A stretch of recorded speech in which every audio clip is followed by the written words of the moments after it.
Hello, it's Stephen from Best Solar Hot Water again. Today we're going to talk about split systems, that is with solar collectors on the roof and the tank on the ground or somewhere beneath the solar collectors. Obviously the heat's always going to go to the top because heat rises.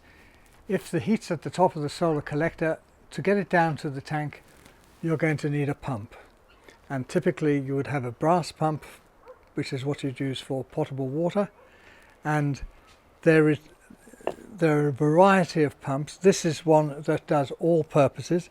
It's got three settings, 1, 2 and 3, and those settings are for different heads of heights that the water's got to be lifted from the bottom of the tank through the solar collector and back to the midpoint of the tank.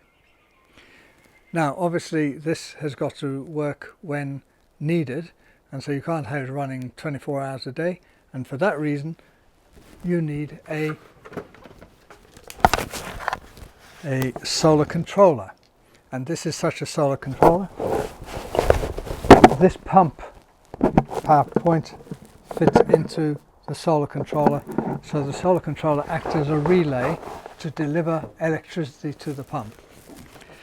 So this solar controller performs 4 functions.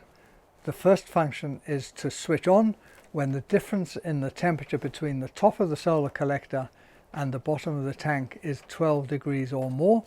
These things vary a little bit, but it's generally around the 12 degrees differential mark. That's called the delta T. And then the second function is to switch the pump off when the differential between the bottom of the tank and the top of the solar collector drops to 4 degrees Celsius. And some companies set it at 3, some set it at 5, but generally 4 is the average. The third function of this solar controller is a top out temperature. That is, there's a sensor here that goes to the top of the tank, there's a sensor here that goes to the bottom of the tank, and then this long cord is the one that goes to the solar collector on the roof, which is why the cord is so much longer.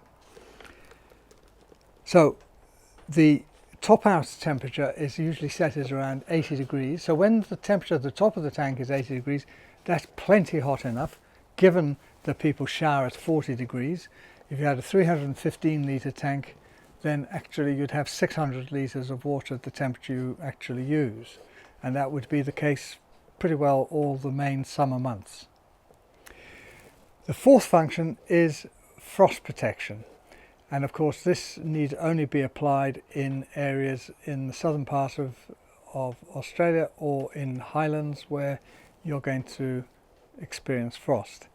So what happens is that when the temperature at the top sensor in the solar collector is showing a 4 degrees Celsius, which is when water starts to change its density and eventually freezes, that senses the temperature in the solar collector, sends the information down to the solar controller in the middle of the night probably, and then it will tell the pump to switch on, and that will circulate some warm water from the bottom of the tank up through the solar collector to protect it.